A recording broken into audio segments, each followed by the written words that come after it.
Salve, salve, senhoras e senhores! Sejam bem-vindos a mais um Quinto Set. A cada 15 dias, um convidado especial que gosta de tênis, que tem alguma relação com o tênis, mas que não foi tenista profissional. Todos somos tenistas, mesmo aqueles que jogam muito mal. O convidado de hoje é ídolo de atleticanos, é ídolo de corintianos e é ídolo de quem tem o prazer de conviver com ele. Fábio Santos está conosco, Fernando Meregeni.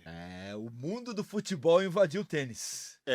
Já faz um tempo. Já faz um tempo, hein? Eu quero saber qual é a prateleira dele dentro dos nossos tenistas jogadores de futebol. Bem-vindo, meu amigo. Obrigado pelo seu tempo, por ter atendido o nosso convite. Eu que agradeço. Vocês sabem que eu sou admirador do trabalho de vocês, né?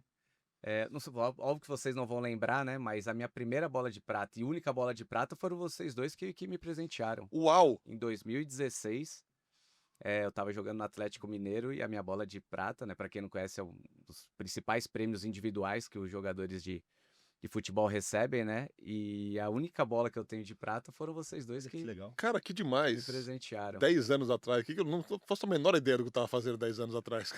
Praticamente 10 anos. Tem aquela coisa que vai 10 anos melhora, a gente não, a gente piora. Fabião, a primeira pergunta que a gente faz aqui para quem senta nessa cadeira aí que você tá é: qual é a sua relação com o tênis? Quando foi a primeira ou qual é a atual, enfim? Cara, eu sou nascido e criado na Zona Norte de São Paulo. E desde os meus 6 anos de idade eu estudei e frequentei o Clube Tietê, antigo Clube de Regatas Tietê, que era na Marginal Tietê ali, né? Para quem não Que- conhece. E que a gente, criado em clube, praticamente você é obrigado a praticar todos os esportes mesmo sem querer, né? E eu sempre quis. Então eu sempre fui um apaixonado. Meu pai sempre jogou tênis a vida inteira. A minha paixão pelo tênis começa com meu pai, que ele pratica tênis até hoje, com seus 70 e poucos Que anos, demais. joga até hoje, né? Então eu me lembro nas tardes de domingo a gente assistindo horas de tênis, durante a semana sempre quando podia também a gente assistindo horas de tênis, e a minha relação com o tênis sempre foi desde muito cedo, desde os meus 6, 7 anos a gente já batia a bolinha, né? O futebol sempre foi a paixão de jogar, de praticar, de tentar ser profissional, mas paralelo ali sempre estava o tênis, assistindo, brincando, jogando, e desde então o tênis sempre foi meu esporte preferido. Você chegou a treinar, a tomar tuas aulas, assim, você fazia as duas coisas em paralelo ou não? Só Não, era uma brincadeira de... fazia o que muito pelo meu pai, assim, né? Pelo meu pai gostar tanto de tênis, então a gente chegava de domingo de manhã no clube e meu pai já ia mais cedo para jogar na quadra lá, que a gente tem aquela diferença de quadras, né? A gente não podia nem chegar perto da quadra 2, da quadra 1, então a gente ficava lá na 7, na quadra 8, No estacionamento, quase. estacionamento, e meu sonho era chegar na quadra 1, né? Então, óbvio que depois, como foi ficando mais sério o futebol, te toma mais tempo de você fazer. Mas ali com meus 7, 8, 9 anos que eu vivia dentro do clube, eu estudava no Clube Tietê, tinha escola, né? Então, com 6 anos de idade, eu já estudava dentro do clube. Então, a gente estudava de manhã, pô, ficava a tarde inteira, à noite no clube. Eu já treinava futebol à noite. E durante a tarde, ali, não sei de quantos dias da semana, mas ali 1, 2, 3 vezes na semana, a gente fazia aula de tênis. Era bem legal, por sinal. E hoje em dia, como é que é? Como é que está a sua frequência? Então, quando eu parei de jogar, profissionalmente, dificilmente eu jogava. Nas férias eu brincava, batia uma bola num lugar ou outro, mas sempre eu optava nas férias por jogar mais futevôlei, porque você tem mais parceiros, para você achar realmente alguém para jogar tênis. Tirando meu pai, era difícil você achar numa viagem ou outra. E quando eu parei, eu falei, cara, vou jogar mais tênis, né? Comecei, me empolguei bastante, mas meus amigos, a maioria deles é mais pro futevôlei, então, querendo ou não, a hora que aperta, a gente corre pro futevôlei, mas sempre quando eu acho um adversário, alguém querendo bater uma bola, eu tô sempre jogando tênis, mas com menos frequência do que eu gostaria, na verdade. A gente percebe, eu fiz a brincadeira no começo, a gente percebe cada vez mais jogadores de futebol. Você pega grandes nomes como, desde Muricy, de técnicos que gostam eu lembro do Dagoberto, que jogava futebol, já joguei com o Juninho Paulista, já joguei vários jogadores. Por quê? Tem uma coisa do individual contra o coletivo. Por que vocês migram tanto pro tênis? Eu acho que por ser o diferente, porque a gente estava conversando agora há pouco de fugir um pouco daquilo que a gente fez a vida inteira, por ser novidade para muitos, para mim não é novidade, mas por ser um esporte que eu sempre fui apaixonado, pela facilidade de você encontrar 1, 2, 3 caras, você já consegue brincar, você não precisa juntar 11, 12 caras para jogar uma pelada de futebol. E eu acho que é o desafio de você achar prazer em coisas novas. Então, muita gente, e óbvio que no boca a boca a gente vai conversando, puta, isso é legal pra caramba, e o cara vai tentar. O atleta em si, ele é coordenado para aprender. Óbvio que ele não vai sair jogando pra caramba, mas ele é coordenado, ele é competitivo, ele quer aprender, é um desafio novo. Então, acho que tudo isso desafia o cara, né, pra migrar para um outro esporte, para conhecer um outro esporte. E é gostoso, né, cara? A partir do momento que você começa a praticar, nas primeiras vezes você não vai tão bem, já te desafia e ir melhorando. Aí você já cria uma competição contra o cara lá, você desafia, apanha do cara. Ninguém gosta de ficar apanhando. Isso vai Quase nada evoluir. competitivo. Tem uma coisa que eu sempre falo, o tênis te provoca muito, porque você sai da quadra num dia de uma aula, de um treino, por exemplo, que você não vai bem, você, cara, eu quero voltar amanhã e fazer melhor, porque eu jogo melhor que isso aqui. Só que no tênis, cada dia é um dia muito diferente, né? É. Isso é legal pra gente que tá acostumado a competir a todo tempo, e a gente dominou desde criança. Eu não lembro como eu era criança jogando bola. Eu já lembro da minha fase já de ali brigando pro profissional, no profissional em si. Mas essa fase do aprendizado, da evolução, a gente acaba não lembrando, até porque quando você vira jogador de futebol, você já meio que nasceu sabendo aquilo, você só vai aperfeiçoando durante o tempo. E o tênis, na maioria das vezes, é do começo e você já tendo consciência de tudo, né, cara? Numa profissão onde você foi bem sucedido, você começa outra, onde você, na maioria das vezes, quando você pegava pra brincar numa pelada ou outra, você sobressaía, você era melhor que os outros, e agora você começa lá do zero, você vai apanhando, e fala, não é possível isso aqui, cara. Já jogou campeonato? Não, de Tênis? tênis Nunca nunca joguei, nunca Você joguei. tem essa curiosidade? Tenho, mas eu fico muito com o pé atrás. As pessoas sempre falam, Fábio, vai, meu, se joga, você consegue jogar fácil, mas eu quero ver mais adversários no meio do caminho, sabe? Tipo, aquele cara joga, fala, deixa eu ver aqui só eu e ele como é que funciona, e depois... Bom, aí você desde cedo acompanha, joga com seu pai, assiste com seu pai, e aí você vira jogador e de repente, na sua vida de jogador de futebol, essa bolinha aqui entra em cena. Conta um pouco dessa história. Cara, eu tinha do Clube Tietê ali, eu tinha uma equipe, vocês devem já ter escutado falar, Pequeninos do Jockey, Sim. né? Que a categoria de base sempre foi muito forte, aqui em São Paulo principalmente. E o seu Maurício, que veio a falecer 2 anos atrás, um abração para a família dele, era um cara que sabia trabalhar com garotos da base, né? Esse cara moldou muita gente, assim, principalmente a turma ali da nossa juventude, né? Que eu tenho contato com a maioria desses meninos até hoje. E era muito legal, cara. Então ele brigou com o dono do Pequeninos do Jockey e armou uma equipe paralela, que chamava Astro Futebol Clube. E nesse Astro a gente treinava num quartel lá em Quitaúna, cara, lá perto de Osasco. Eu lembro que era 1, 2 vezes por semana. E ali era legal pra caramba, que a gente se unia, nosso time era muito bom. E tinha esses desafios, cara. Ele fazia muito desafio com bola de tênis pra fazer embaixadinha. Ele fazia desafio físico de corrida. Nunca ninguém gostou de correr, né, cara? Difícil você gostar de correr, de trabalho físico. E eu enxergava prazer até no trabalho físico com ele, porque ele incentivava essa parte da competição, de ganhar, de evoluir. Ele explicava a necessidade, se você quisesse se tornar um jogador um dia, de que tudo aquilo iria te ajudar mais pra frente. Ele tinha o poder do convencimento, ele era bom nesse sentido. E ali foi meu primeiro contato com bolinha de tênis. Então, como já tinha bolinha de tênis em casa por causa do meu pai, eu saía na frente, né? Porque eu treinava durante a semana pra mim passar Pra vergonha. ficar Os caras não petecando. tinham bolinha de tênis em casa. No máximo uma meia. Não tinha, no máximo uma meia. E era legal, porque a gente fazia bolinha de tênis, bolinha de borracha e depois a bola de campo. Então, querendo ou não, na brincadeira, isso aperfeiçoa muito a parte técnica, né? E essa foi meu primeiro contato do futebol com tênis ali, né? Com a bolinha de tênis. E o tenista tem muita habilidade com esse negócio de petecar a bolinha, né? A gente viu o Nadal levantando a bola de um jeito assim bizarro. Você já viu isso? Já, Muito do já. aquecimento. Todo tenista gosta de futebol, obviamente. E tem muito do aquecimento, da brincadeira do passa e joga pro outro lado. Durante muito tempo foi feito esse tipo de aquecimento no tênis. E aí você pega os pernas de pau, que nem eu, e os caras que tem um pouco mais de habilidade. Tem cara que tem mais habilidade. Tem muito cara. E tem muito rachão de futebol De jogadores? Europa contra o resto do mundo. Sempre você tem isso, né? E aí tem muita. América do Sul, os argentinos, a galera gosta muito de futebol, né? Eu não faria. Eu, tenista, não faria. Europeu ou de qualquer outro lugar do mundo, não faria um aquecimento num rachão contra um argentino, cara. Não. Não dá pra brincar muito. Não dá Fábio, eu vim aqui pensando, quando eu tava vindo, lógico que sempre que te perguntam para um cara que foi extremamente bem sucedido como você foi, seleção e tudo isso, te perguntam como você chega, qual é o diferencial de chegar. Lógico que a gente tem o trabalho, a família, a dedicação, mas se você pudesse sair um pouco do normal que a gente responde, que é o mínimo, que acaba sendo o mínimo, você se dedicar, você chegar em horário, você querer mais do que os outros, isso vamos falar assim, é o mínimo que a gente teria que fazer. É muito, mas é o mínimo. É muito, mas é o Sem isso não tem como.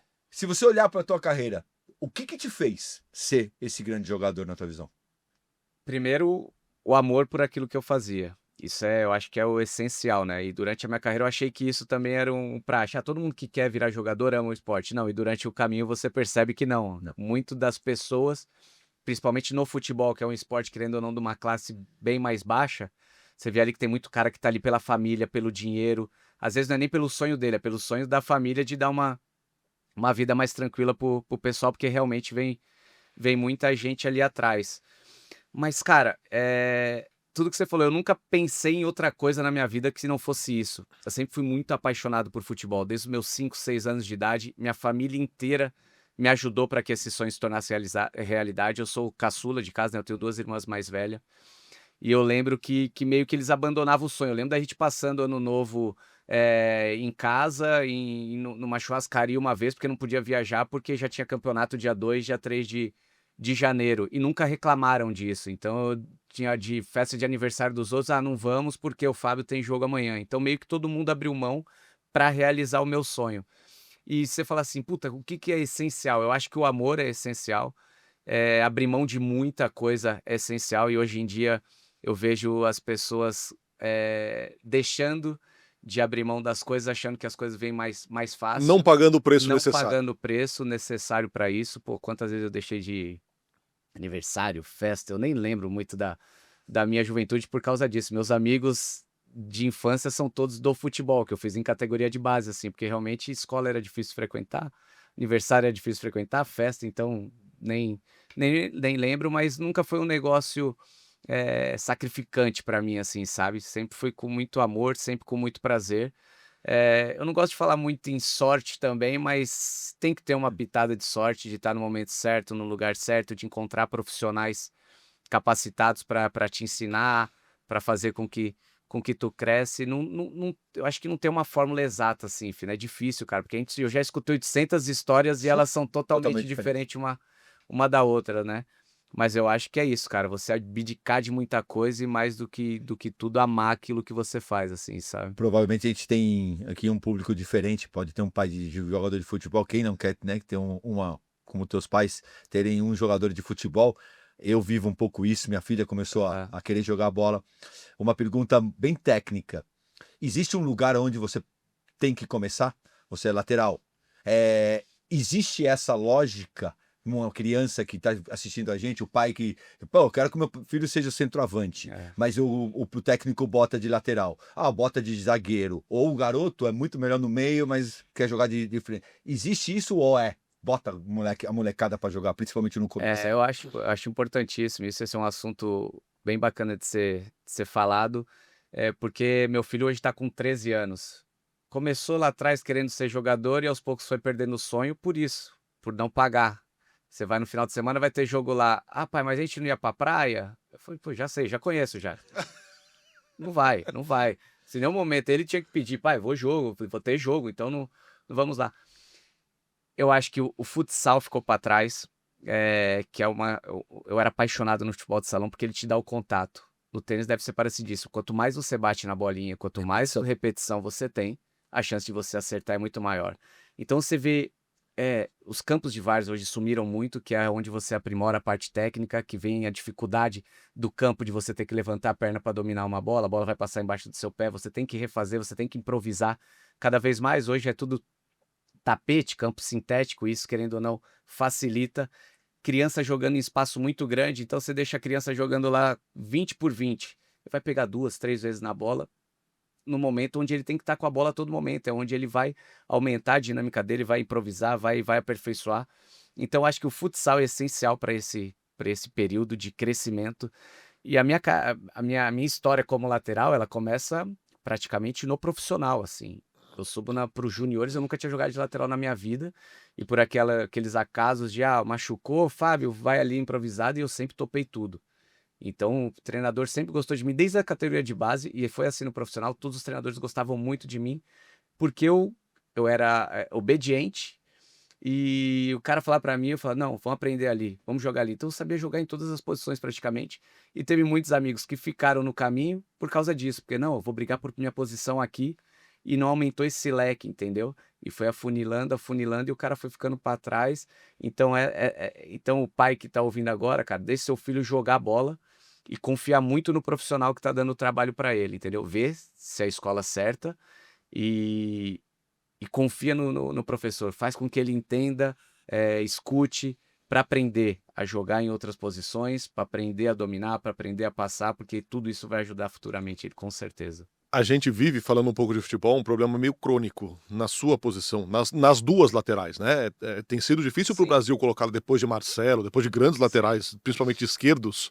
Hoje há uma dificuldade. Você acha que o problema está aí nessa formação, nesse pouco interesse das pessoas pela posição? Também tem uma série de questões. A função ela é mais complicada porque ela é muito desgastante. Então, a maioria dos laterais, eles se tornam laterais mais para frente porque ninguém escolhe ser lateral. Então, antigamente eram muito meio-campistas que os caras improvisavam, e foi assim comigo também, que improvisavam na lateral e o cara tem um sucesso. E antigamente no Brasil, o lateral ele tinha um certo protagonismo. Ele conseguia chegar na frente, não tinha tanta responsabilidade na marcação. Hoje em dia, depois que mudou a formação tática, que você usa muitos pontas, o lateral ele meio que perdeu sentido na parte ofensiva. Então, cada vez mais você vê menos laterais na parte ofensiva, porque já tem esse ponta que faz essa função. Muitos deles acabam se tornando meias, né? Muitos deles acabam se tornando meias, e o zagueiro começou a jogar mais de Lateral. lateral. Então, é natural. Se o atacante que já joga pela beirada, você coloca um meia, coloca um atacante jogando pela beirada, e o lateral, você coloca um zagueiro ali. Então é natural que vai sumindo essa posição. Eu vejo muito pela questão tática, pela formação tática, depois que voltou a jogar os pontas, né? Muitos pontas viraram lateral, porque fazem isso faz isso durante toda a temporada, né? Então, mas é um assunto a ser falado, conversado, porque realmente a carência está muito grande na posição. Eu fui até 38 anos de idade num Corinthians muito por isso, porque não apareciam outros jogadores, e hoje a gente vê a carência. A última convocação teve um lateral esquerdo só, que foi Arana, onde já se viu uma seleção, você não convocar 2 jogadores para a posição. É muito pela carência, mas vale a pena o debate sim, porque é importante. A gente sempre teve jogadores ótimos, né? Sempre foram protagonistas Nossa senhora. da nossa posição, e realmente hoje está numa carência muito grande. Você olha para tua carreira hoje, você parou, você tá saindo da tua carreira, a gente vai falar sobre transição, óbvio, mas o que mais você se orgulha não só de títulos, mas assim pô, olha o que eu fiz, o que te chama mais, Cara, te emociona mais? Fino, eu sempre fui um cara assim muito mais coração. Óbvio que a gente joga pra ser campeão, é isso que fica marcado, e isso pra mim sempre foi o segundo plano, sabe? Meu negócio era sempre curtir tudo aquilo que eu tava vivendo, meu sonho sempre foi ser jogador de futebol. Então eu curtia todo o treinamento, curtia toda a concentração, curtia toda a amizade, viagem, torcida. Eu fiz a minha carreira praticamente toda dentro do Brasil, muito por causa disso, por curtir essa emoção, por curtir essa loucura que é o futebol brasileiro, essa várzea que é o futebol brasileiro, né? Pode falar até mais pra frente, mas quando eu fui jogar no México um ano, meu primeiro ou segundo jogo, eu tava vindo de um Corinthians vencedor de tudo, cara, ganhava tudo que era campeonato, fui pro México, a gente perde um jogo de 3-0, eu entro no ônibus, meio que os caras rindo no ônibus, não tinha um protesto da torcida, eu falei, cara... Que esporte é esse? Falei, não nasci pra isso aqui não, cara, eu tenho 20 anos de carreira, eu não vou Isso aqui não é pra perder mim. tempo, isso aqui não é pra mim não, cara. Eu falei, não, vou voltar. Minha esposa falou, você é maluco, cara. A gente tá querendo tranquilidade, não sei o que. Eu falei, não, isso não é pra mim, eu vou pro Brasil de novo. Eu falei, cara, isso é o que me move, isso é o que me dá prazer em jogar futebol. Então, o que me dá mais orgulho nesses 20 anos é saber que eu curti, que eu aproveitei, que eu ganhei, que eu fiz amizade pra caramba, e que todos os lugares que eu passei eu deixei amigo, assim, não deixei uma briga, uma confusão, uma inimizade, que a gente sabe que acontece, é natural também do esporte. mas graças a Deus eu consegui ter uma carreira limpa, assim, sabe? E isso sempre me incomodou bastante, de briga, de confusão, das pessoas falando isso, aquilo. Então, só de eu ter uma carreira limpa, assim, de poder entrar em todas as equipes onde eu joguei pela porta da frente, sair pela porta da frente, ser bem falado por todo mundo, eu acho que pra mim isso é o meu maior troféu, assim, que eu tive na minha carreira. E isso diz muito sobre você, sobre quem você é. Você é ídolo de 2 das grandes torcidas do Brasil. A gente teve uma prova aqui antes de começar a gravar, as pessoas vêm e te abraçam, crianças que viram você jogar pouco, a minha filha te adora. Isso é muito legal de ver. Sogra Também, então, A Rosal, das mais diversas idades, assim. E isso é muito da construção que você conseguiu pela pessoa que você é ao longo da sua carreira. É muito mais fácil agora, é muito mais legal agora, porque, cara, quando você estava jogando, você sai ali do jogo. Porra, Fábio, que não sei o que, não sei o que. Ainda que ganhasse o jogo. Sim, sempre tem alguém pra dar uma cornetada. Sempre. Esse pós-carreira, tendo feito tudo que você fez, assim, esse carinho hoje, eu imagino que seja um mundo muito mais legal o de hoje, ainda que não tenha o futebol presente na sua vida, do que era na pressão. Eu brinco com alguns jogadores que ainda estão em atividade, né? Falei, cara, se eu soubesse que era tão bom, eu tinha parado uns 3 anos antes. Cara, Fino, é impressionante o quanto é gostoso. Você para no domingo, o último ano do Corinthians, onde eu joguei, foi uma pressão danada, cara. Tudo tava ruim, era culpa dos mais velhos e tinha que parar, aposentado, aquele papo. E eu já emendo como comentarista. Então, o primeiro jogo que eu vou fazer na Arena, eu chego lá e a torcida passa e fala, volta lá. Eu falo, mentira. Quando passar, vocês queriam que eu parasse? É legal escutar, mas você não vai me enganar agora, né, cara? Nem esfriou o corpo ainda. Faz 2 meses que eu parei de jogar. Nunca te xinguei. Nunca critiquei. Não faz isso. Cara, mas é muito gostoso, assim, esse reconhecimento. E quando para, todo mundo fica bom, né, cara? É impressionante. Pô, era muito mais fácil ter feito aquilo. Como comentarista, então agora tá uma delícia, né? Pô, como é que o cara não faz aquilo? Mas a gente entende, compreende erros técnicos, erros físicos, questões de erro, até porque anteontem, eu tava ali, mas tem sido muito gostoso, muito prazeroso. Ainda mais por ter feito história no Corinthians, que é uma da potência, e morar na cidade, né? Porque às vezes, por exemplo, eu tive uma carreira legal, uma trajetória legal no Atlético, mas eu vou pouco a BH. Eu vou pouco a Belo Horizonte, então esse carinho ele fica um pouco mais distante. E do Corinthians não, meus amigos praticamente todos são corintianos, então você sente esse carinho diário, né, cara? Por viver na cidade, por morar na cidade, por falar de futebol todos os dias. Então tá sendo bem legal, cara. Tá sendo bem prazeroso. Entrando aqui no momento end deste quinto set, gerando curiosidade, conta como é que foi essa transição. Você falou que foi algo muito natural, muito rápido. Eu sei, porque eu acompanhei de perto, você teve parando de jogar várias propostas para continuar trabalhando, só que como comentarista. O que te encanta mais, o que te desafia mais nessa nova função? Primeiro que eu tinha muito medo, assim, sabe? Como a gente faz isso desde cedo, a gente meio acha. Eu ainda não tenho certeza que eu sei fazer outra coisa. Mas a gente fica naquela dúvida, né, cara? Faz aquilo a vida inteira e para. E eu tive muitos exemplos. Isso me ajudou, assim, de jogadores que pararam e meio que estavam perdidos, assim, sabe? Meio que sem saber o que fazer. Eu tinha muito medo quanto a isso, assim. Eu falava, puta, o que eu vou fazer da minha vida, cara? E eu sou um cara muito ativo, não consigo ficar parado, né? E eu tinha muito medo de me sentir inútil, assim, E quando aparece a possibilidade, eu tinha meio que programado para a minha carreira dentro do futebol, obviamente, na área de gestão ou na área técnica. Mas a área de gestão e a área técnica, você meio que continua na batida do jogador, né? De viagem, querendo ou não, a gente já sacrifica bastante a família durante Já era um negócio que você não queria mais. todo esse período. Cara, eu não queria tirar meus filhos mais de escola para mudar de cidade. Minha esposa também já não queria ficar mudando a todo momento. E apareceu a área da comunicação, que sempre foi uma questão também que todo programa que eu ia fazer, os caras falaram, cara, tu leva fala jeito, bem. porra, é legal.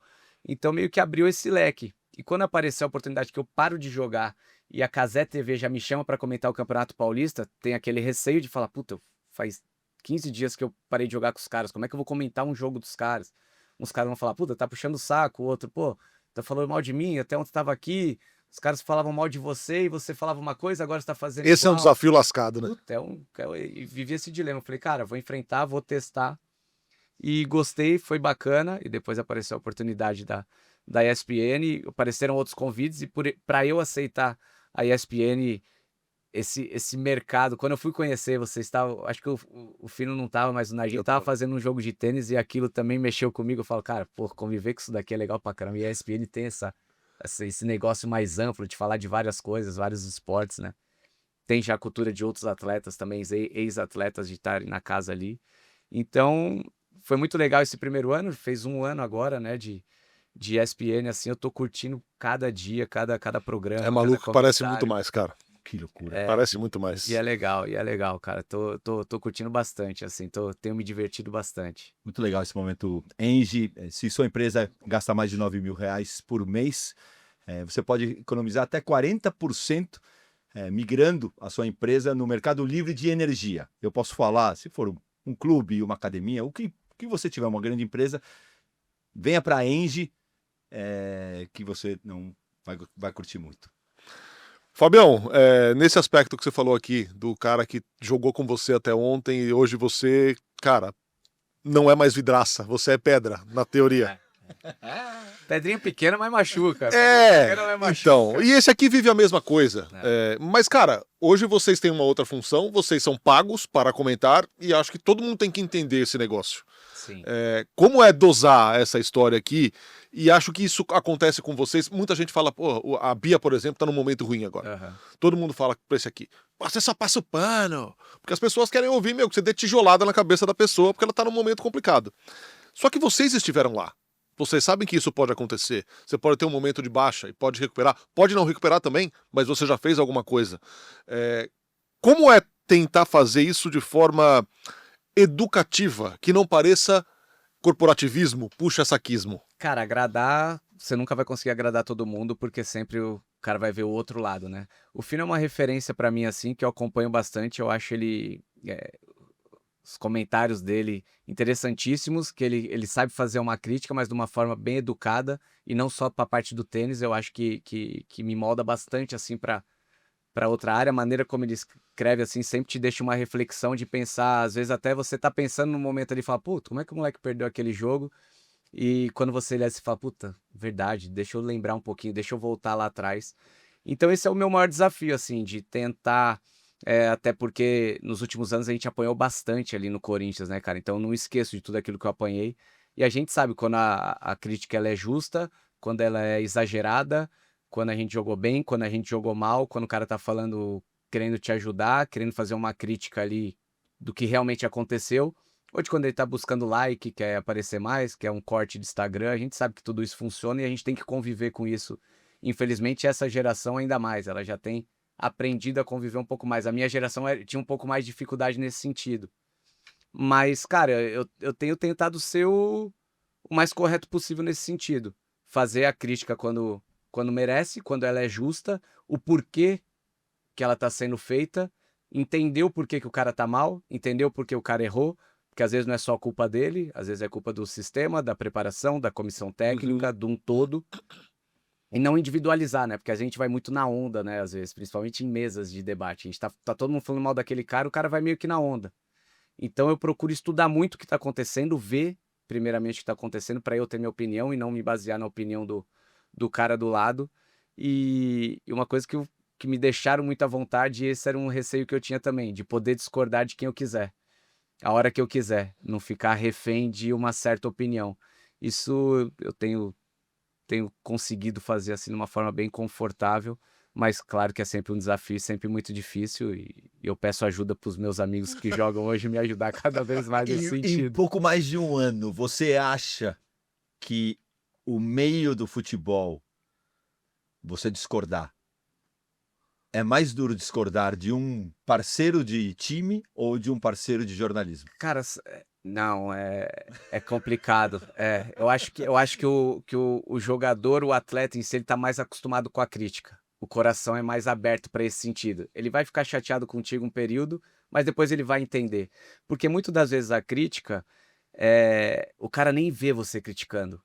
É como levam a crítica para ele, entendeu? Então é o pai, é o amigo, é o vizinho, é o porteiro. Pô, o Fábio falou mal de você. Às vezes o cara nem escutou o que falou. E eu tive uma confusão assim com o Vitor Pereira, que foi o treinador, dessa maneira. Eu dou minha opinião sobre o trabalho dele, e eu não sei como foi. Obviamente, ele não viu a minha entrevista, não sei como foi passado para ele, e o cara, porra, cuspiu um monte de cachorro em cima de mim. E eu tenho certeza que ele não viu a entrevista, porque fugiu totalmente do contexto onde eu tava querendo chegar. Mas eu acho que o jogador, ele entende melhor a crítica do que do que o jornalista. O jornalista tem um coração um pouquinho mais pesado nesse sentido. Ele leva mais pro coração.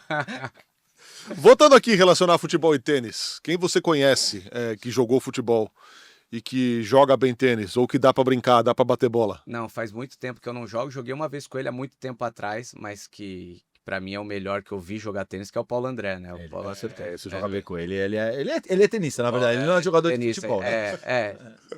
Jogava muito melhor tênis do que futebol, por sinal. Teria ido muito mais longe no tênis do que foi no futebol. A única coisa do Paulo deixou na mão muitas mais vezes. a única coisa ruim do Paulo é que ele não ia jogar comigo. O que eu fiz de cobertura pro Paulo André foi brincadeira. Ele iria melhor se ele jogasse dupla comigo. Ele tinha que jogar dupla comigo, então, no Mas tênis. eu e o Guga, né? Tênis, assim, joga aí, Guga, faz aí. Espetacular, cara. Eu te ajudo aqui. Quando você precisar, eu te ajudo. Cara, você é uma pessoa que gosta de pegar a família e viajar um bocado. Eu acompanho bastante. Você tem ou como objetivo ou como sonho assistir algum torneio de tênis? O que mais te encanta? Qual seria o seu ideal? Tenho, e agora, em janeiro agora, a gente fez uma viagem muito legal, né? Pela Europa, rodou tudo aqui que eu tinha prometido para as crianças. Achei que eles tinham esquecido e não pipocado e tive que fazer. E a moeda, bem no momento bom, que a moeda Exato, tá super tá tranquila, tranquilinho, né? é. A Libra lá em cima, euro, dólar, tudo lá para cima. Mas como eles não fazem essa conta, então vamos embora.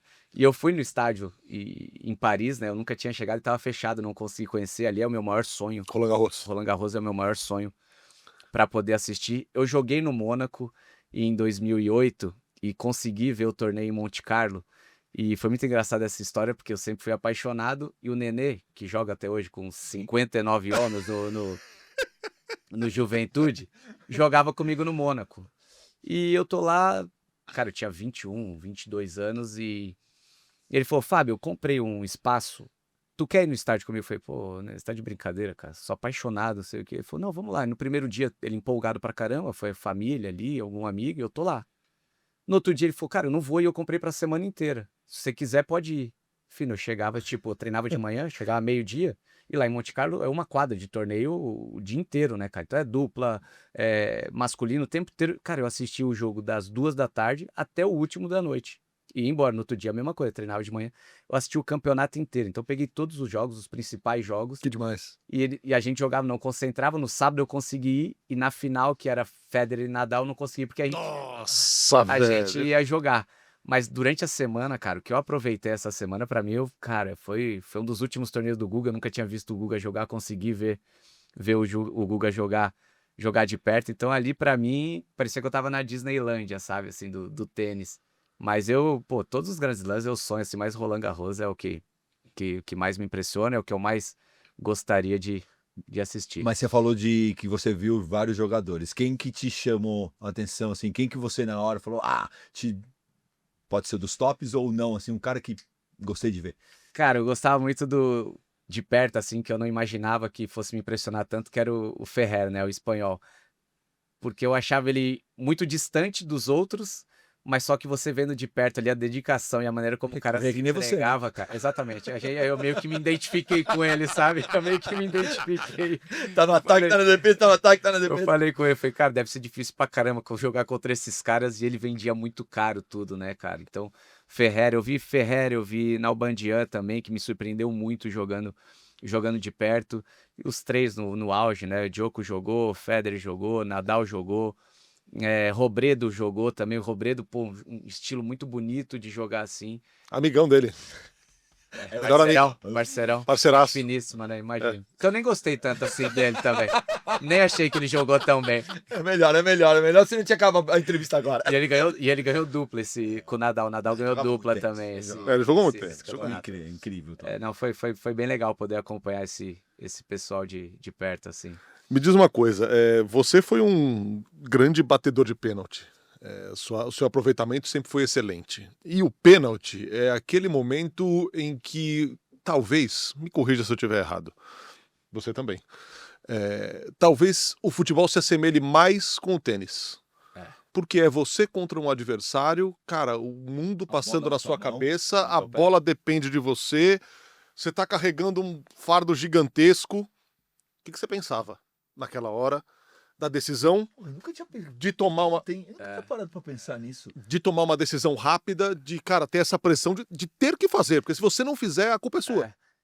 primeiro que quando você assume uma responsabilidade dessa, você não tem esse tamanho da grandeza, né? De saber que você pode ser culpado e dificilmente você vai ser elogiado assim. Ah, aquele cara fez o gol de pênalti.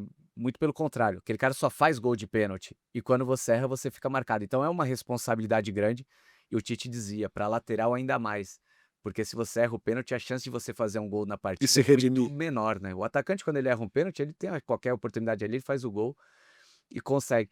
Mas eu sempre fui muito forte nesse sentido, assim, mentalmente, e meu começo de carreira me ajudou bastante. Com 17, 18 anos no São Paulo, a gente teve uma eliminação grande e eu fui meio que responsabilizado, apanhei muito.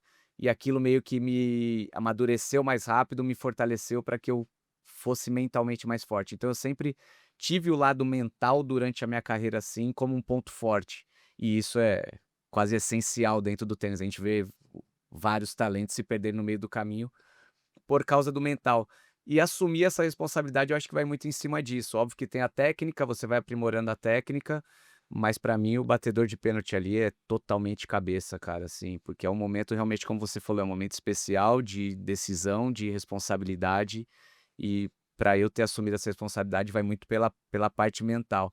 Eu lembro que em momentos ruins, durante a temporada, assim, de ter que conversar com aquele cara que estava mais pra baixo, eu sempre tive esse perfil assim, né. Tem uma história até engraçada que, pô, 2023 foi terrível, foi um dos piores anos, assim, de pressão, né, por saber que eu ia parar no final do ano, pela equipe não estar tão bem, por estar apanhando junto com os outros companheiros, e eu lembro da doutora Ana do Corinthians, né, falando: "Fábio, tu precisa de uma ajuda, cara, senão você vai explodir. Você tá apanhando, você tá Resolvendo o querendo problema dos resolver o outros. problema de todo mundo e tu vai explodir". Ela falou: "Vou te indicar uma profissional, acho que vai ser importante para você conversar", e a gente tem essa luta, né, essa guerra de conversar com alguém, nunca precisei disso, por que que eu vou precisar agora?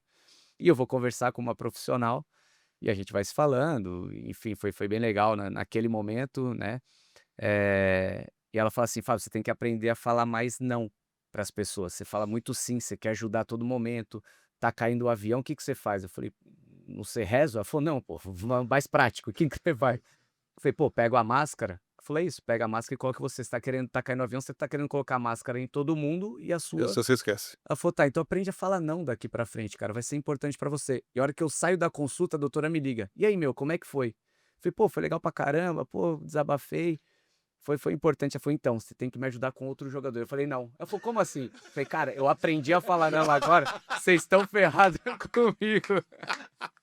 Tu tem que me ajudar com os outros jogadores. Eu falei: "Não, agora eu só vou falar não pra tudo". Pô, pra mim foi legal pra caramba. Libertador, imagina. Então, eu falei: "Por que eu não aprendi esse não?".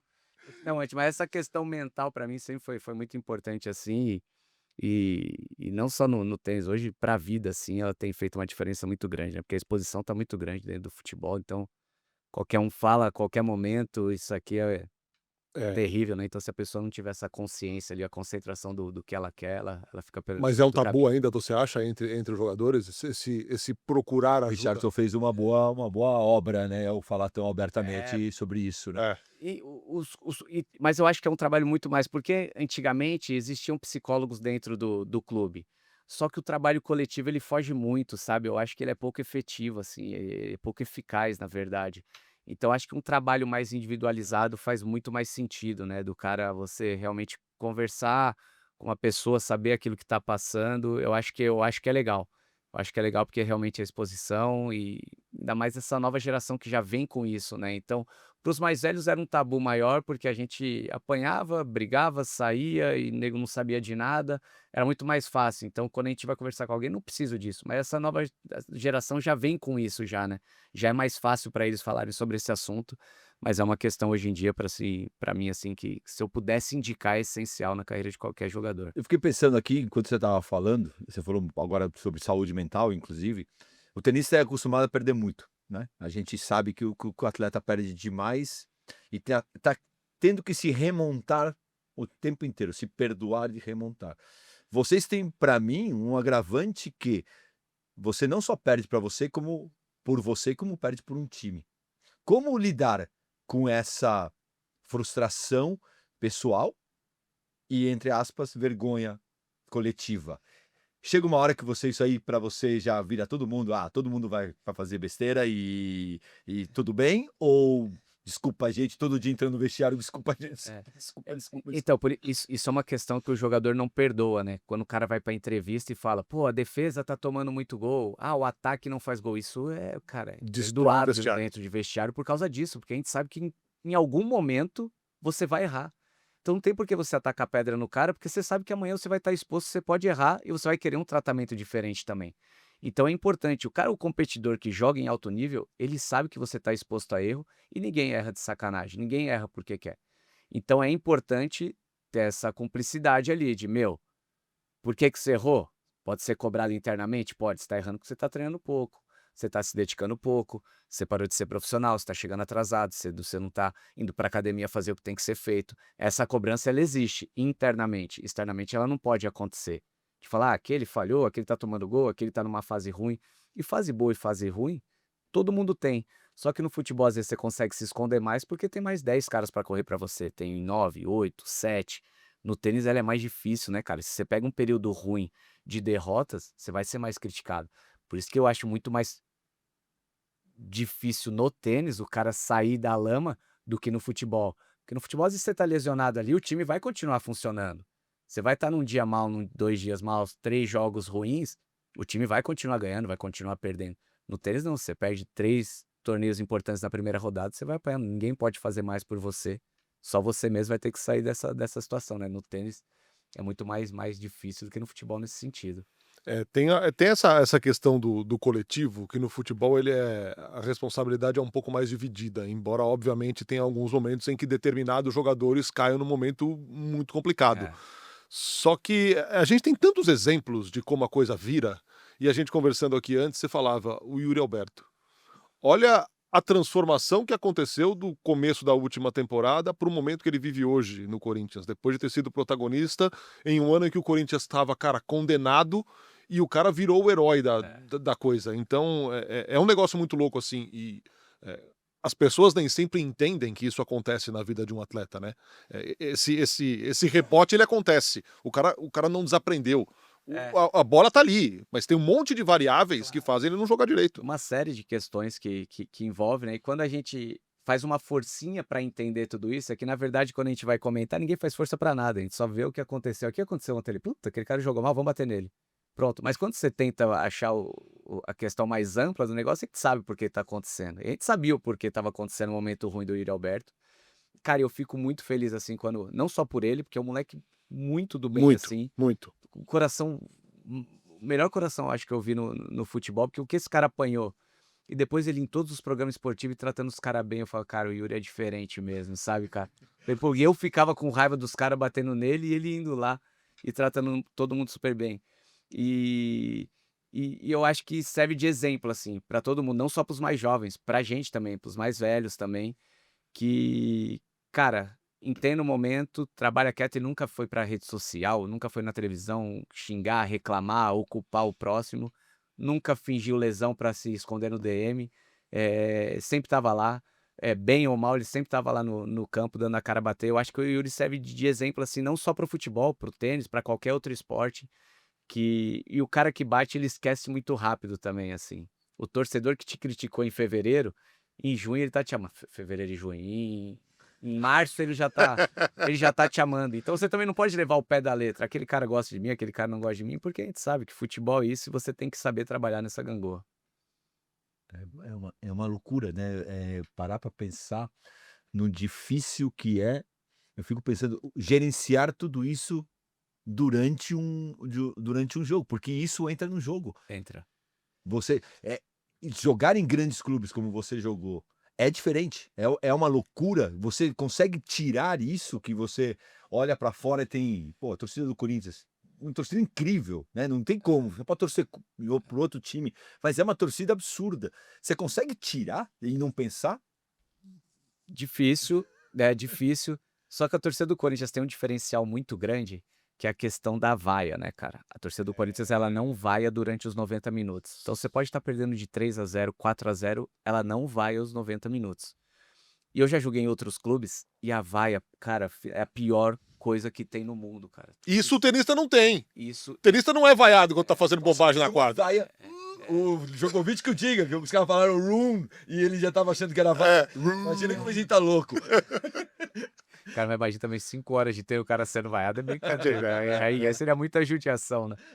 Mas essa é uma grande questão. A da vaia, nossa, ela incomoda demais, assim, sabe? E aí você perde a naturalidade, você deixa de fazer as coisas que você tá acostumado a fazer com receio, com medo, e é a coisa mais natural. Então você deixa de tentar uma jogada mais diferente, você deixa de tentar fazer e perde a naturalidade. Por isso que eu não entendo. O cara fala, pô, mas aquele cara mereceu a vaia. Cara, vaia ele depois do jogo, xinga ele na rede social, tudo isso, ok, mas durante os 90 minutos o cara tem que deixar o cara tentar Aí fazer certeza que vocês vão perder. porra, é meio que óbvio, você tá fazendo com que o cara deixe de fazer aquilo. Ele já tá mal no jogo. Se você vaiar, ele vai estar pior ainda. Então isso foi uma coisa que eu nunca entendi, mas a preparação em si, por isso que eu fui um cara que eu nunca gostei muito, e como eu te falei já, no começo de carreira a gente usava muito pouco rede social, nem existia rede social. Então a gente não era dependente disso. A gente só tinha um jornal no dia seguinte que você via a nota lá se você quisesse. Programa esportivo era um ou outro. Hoje em dia tem 800 programas esportivos. Hoje em dia tem 800 blogs, 800, todo mundo falando de futebol. Se você fica focado nisso, esquece.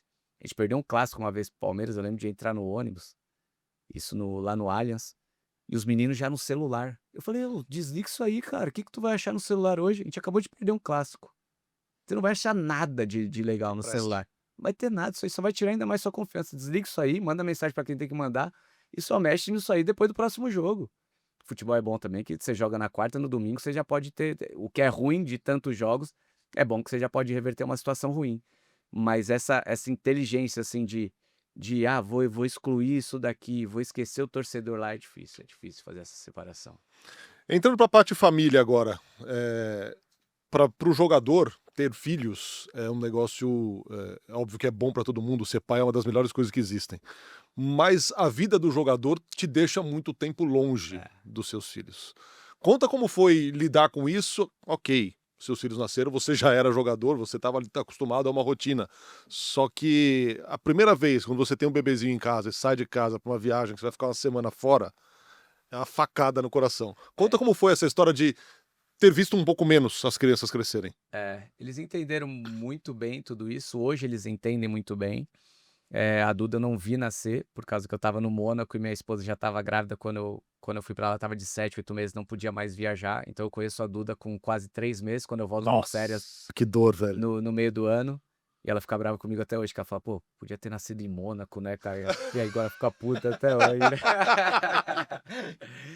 Mas eu tive filho muito cedo, né, cara? Com 21, minha filha tem 17, acabou, recém completou 17 anos. E o que foi ruim de eu ter perdido muitas fases, né? Dia dos Pais, aniversário, uma série de questões. Eles curtiram muito da minha carreira. Então, cara, o que eles entraram comigo em campo, eles são apaixonados por futebol, né? O Léo tem 13 anos.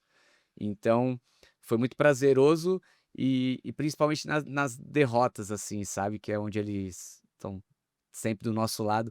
Quando eu chegava em casa, assim, aí eles iam me dar um abraço, eu falava, puta, hoje foi ruim o negócio mesmo, que aquilo, obviamente, que alguém... Pela intensidade do Pela abraço. intensidade do abraço, eu falei, nossa, Pai jogou mal, né? hoje deve ter sido osso, hoje deve ter sido osso. Mas eles sempre foram muito inteligentes, óbvio que é muito mérito da minha esposa também, né, que assumiu a responsa de Porque eles casa. já nascem nessa rotina, Eles né? meio que Não é que a já- rotina muda de repente. Não, eles já acostumam com isso, né? Vão mudando de colégio pra lá e pra cá. E teve várias situações assim de rasgar o coração. No México, meu filho indo pra escola chorando, não aguentava mais, criancinha de não entender o que estão falando na escola. Em Belo Horizonte, quando a gente volta de Belo Horizonte pra São Paulo, que eu achei que eu tava, puta, vou voltar pra casa. Cara, pra eles se readaptarem a São Paulo foi horrível, porque já tinha as amizades Laços. dele em Belo Horizonte. Então, é triste, mas ele sabe que tudo isso vale a pena, sabe? No final, vai ser prazeroso para todo mundo, né? A gente viajou 30 dias por causa disso, né? Por Exato. essa distância que a gente teve. Mas eles sempre foram muito inteligentes, sempre souberam e desfrutaram da carreira junto comigo. Eles não reclamaram, sabe? Não ficaram distantes. Eu sempre fiz muita questão de eles sempre estar perto, de ir nos jogos, de viagem quando podia ir, eles sempre iam comigo, assim. Foi muito legal ter a carreira inteira praticamente, né? Eu tô há quase 20 anos com a minha esposa, 20 anos, desde 2005. Então ela pegou todos os momentos, bons e ruins, assim. Então foi muito legal ter ter vivido todas essas emoções ao lado deles, Porque assim. tem muito atleta que quer ter filho e quer jogar e às vezes se estende, prolonga a carreira para que o filho tenha o entendimento do que foi, de quem é o pai e a mãe, né? E é exatamente isso que eu ia te perguntar. Lógico que a gente não pode e não deve escolher a profissão dos nossos filhos. Mas se você tivesse que escolher e decidir, você que tem que decidir, você botaria teus filhos para jogar futebol? Ah, cara, eu fácil assim, sabe. Eu sei que ainda mais nessa geração onde todo mundo fala o que quer, a gente já comentou sobre isso, vai apanhar, vai ter crítica, cara, mas o esporte em si, ele não tem nada melhor que o esporte, né, cara. Eu sou incentivo todo dia a eles praticarem esporte. Eu acho que é a profissão mais educativa que tem, assim, é a que você amadurece mais rápido, é a que te abre portas para fazer uma série de coisas onde a gente vê empresários, a gente vê cara trilhardário, a gente vê cara pobre, a gente vê cara de rua e todo mundo falando de futebol, falando de esporte. O brasileiro em si consome muito esporte e como toda profissão tem o lado bom e o lado ruim. Eu incentivaria fácil, assim. Minha filha tem até uma história legal da minha filha, que por essa paixão que eu tinha tenho pelo tênis, né, em Belo Horizonte, ela com 6 7 anos, ela começa a fazer tênis. E ela gosta de fazer tênis e faz, disputa alguns campeonatinhos da idade, começa a ganhar. E ali com 10 11 anos, ela vai para uma escolinha um pouco mais forte, lá em Belo Horizonte tem o Minas, né, Uhum. que é tradicional, né, e bem conhecida, e eu vou levar ela no treino. E a hora que a gente chega, cara, é uma porradaria em várias idades, nego batendo forte, e fugiu daquela escolinha onde ela estava, ela já Opa! assustou, e aí no outro dia ela: pai, não sei se eu quero voltar". Eu falei: "Não, cara, isso vai evoluir, você tá numa idade ainda que é tudo isso, meu, ali todo mundo chegou ali pra ninguém chegou daquele jeito batendo forte na bola". E o professor vem fazer e falou: "Qual que é seu sonho?". Ela fala: "Ser tenista". Aí falou: "Você abriria mão de tudo pra fazer pra jogar tênis?". Aí ela falou: "Se seus amiguinhos te chamar pra tomar um açaí e tem treino, você vai pra onde?". Aí ela já aí você pode falar: "Pô, será que foi a abordagem certa?". Falou: "Foi, porque realmente se ela escolher aquilo, é aquilo que ela vai viver". E veio a pandemia, ela, pra sorte dela, naquele período, ela afastou. Então ali ela meio que desistiu, ela assustou com tudo aquilo. Que é o que o jogador ele tem que passar, de tênis, de futebol, ele tem que abrir mão de coisas, e ali ela hoje em dia ela brinca e joga muito bem tênis por sinal, mas ali ela deixou o tênis de lado, porque a competição ela é muito forte, né. Ah, eu queria falar do momento da aposentadoria, que você falou aqui que o 2023 foi um ano complicadíssimo, foi um ano muito difícil, de resultados, cara, não bons, ruins, e começa aquela pressão, né? A gente vê isso acontecer muito no tênis, um jogador muito mais experiente que não tem resultado. Ah, tá na hora de parar, tem que parar, tem que parar, tem que parar. E assim, é óbvio que ninguém tem o direito de dizer quando a pessoa tem que parar. Isso tem que Exatamente. ser resolvido pelo atleta. O atleta tem a Ou pelo noção presidente. de quando, de quando é o seu fim. Quando bateu pra você? Quando você falou, putz, não, é aqui, foi bem planejado, apareceu de repente, te deu um estalo, você falou, não, esse é o último, cansei disso aqui, quero ir embora. Cara, na verdade começou 2023, eu falei assim: "Ó, existe a possibilidade de eu parar de jogar. Vamos ver como é que vai ser a temporada", porque 2022 foi muito legal. Eu revezava com o Piton, terminei a temporada com 40 e poucos jogos, a gente foi na final da Copa do Brasil. Que acabou perdendo por um detalhe, e eu fui fazendo de ano em ano meu contrato. Então, eu comecei em 2023, eu falei: "Ó", conversei com a família, falei: "Ó, a chance de parar é grande. Se acontecer, conquistar título, tiver legal, os caras quiserem renovar mais um ano, a gente vê lá na frente, mas há 95% de chance de parar. Então, o que que a gente vai fazer? Vamos curtir pra caramba esse ano, cara, ó. Jogos perto, vocês vão no estádio, para as crianças curtirem realmente, vocês acompanharem. E no Campeonato Paulista eles foram praticamente quase todos os jogos, no interior, dentro de casa. No Campeonato Brasileiro conseguiram em alguns, só que foi ruim desde o começo, cara. Cara, já foi eliminado no Paulista, e tudo aquilo que a gente programou foi por água abaixo. Eu falei: "Eu quero fazer cursos no meio do caminho, curtir tudo, conversar com as pessoas". Cara, não consegui fazer nada em 2023. Só me Então, escondi.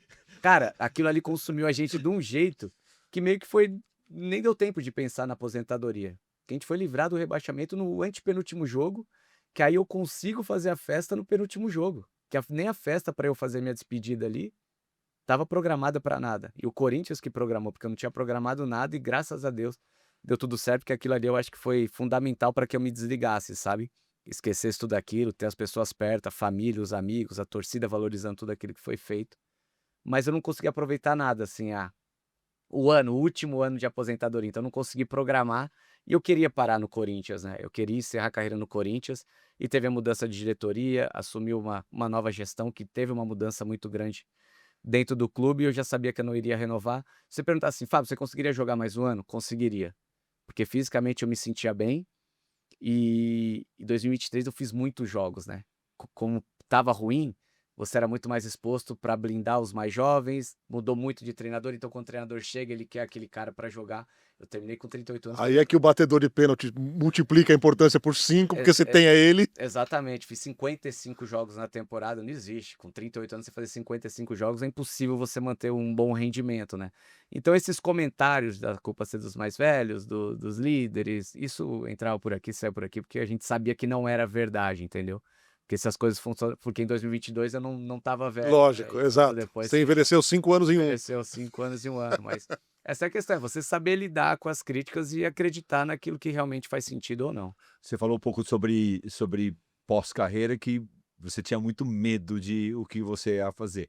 Hoje você se sente mais preparado? Tudo bem, você está hoje comentando futebol. Você consegue projetar daqui a 5 anos o que você gostaria de fazer, ou você tá, ou que nem nos contratos, você vai ano a ano? Eu tenho procurado ir com calma, assim, sabe? Eu tenho curtido bastante a cada dia, ter convivido com esses caras, assim, você aprende muito, né? Óbvio que hoje eu sou bem melhor do que eu era no começo, você vai pegando o time Tudo é hora das de coisas. voo. Cara, é óbvio que é natural você evoluindo. Quando eu entro na comunicação, era mais essa questão de deixa eu ver o que vai acontecer, não era, na minha cabeça não estava 100% que eu vou ficar na comunicação, era mais um um conforto ali, sabe, de estar fazendo alguma coisa, falando de futebol, vou me readaptar ao mundo, como é que funciona essa coisa aqui fora do futebol, mas hoje eu enxergo com bons olhos a permanência, continuar assim, mas isso não quer dizer que futuramente eu possa voltar para uma parte técnica, para uma parte de gestão, mas hoje eu me sinto bem confortável, assim, filho, na área da comunicação e não descarto a hipótese de permanecer durante Pensando muito tempo. aqui, né, e levantando uma coisa, deveria falar isso em off, mas a gente fala. Você não acha que, falando de podcast, que é uma coisa que está fazendo muito, você não acha que falta um espaço dentro da mídia?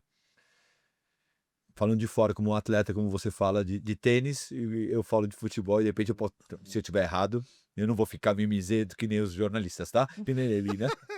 Brincadeira. A gente vê o jogador de futebol comentando futebol, indo muito, entenda bem, do lado mais boleiragem mesmo, bem futebolístico mesmo. Aham. Você tem um jornalista. Você não acha que falta um espaço?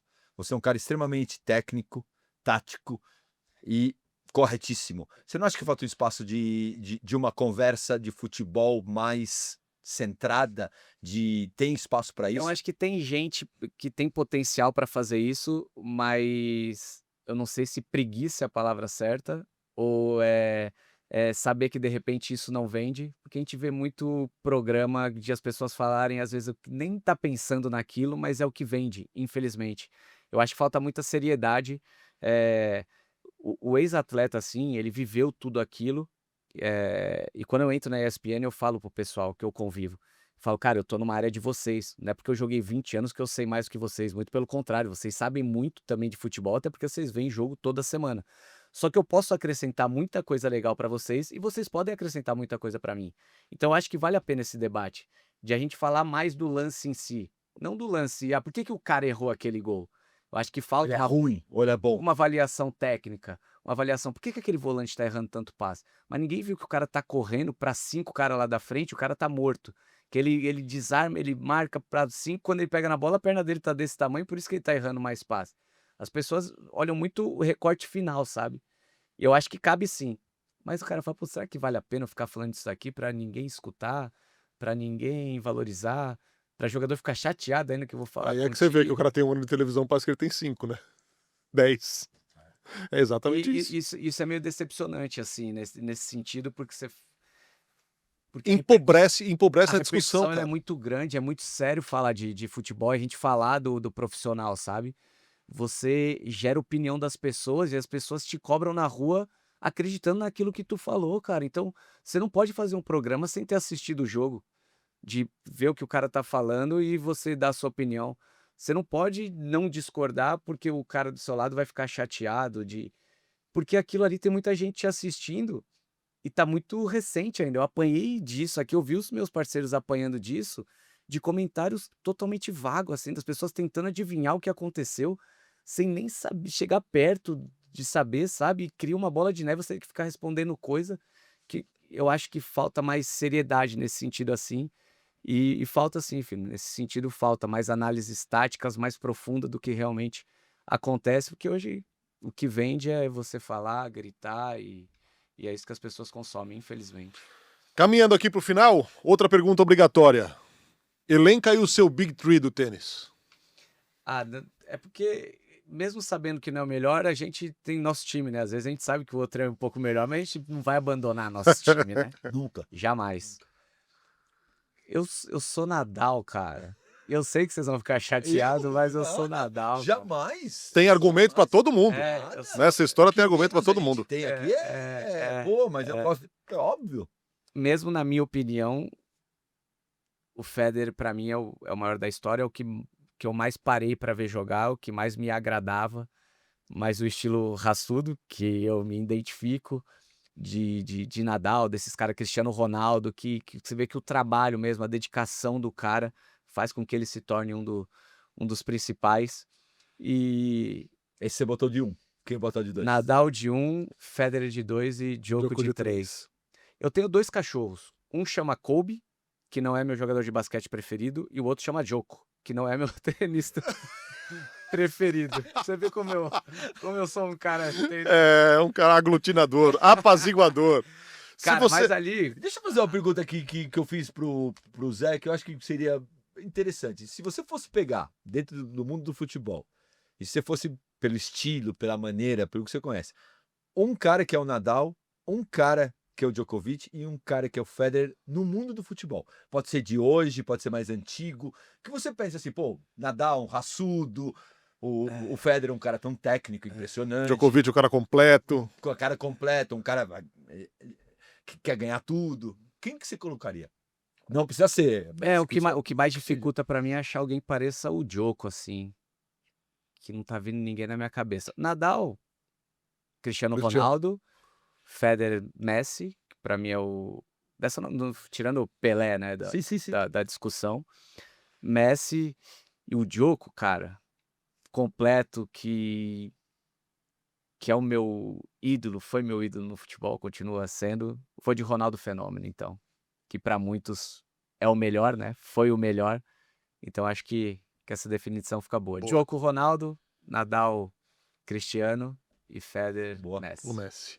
Se você pudesse bater bola com um tenista ou ex-tenista por 1 hora, quem seria o seu escolhido? Porra, fino, mas ele falou que não vai se divertir batendo bola comigo, cara.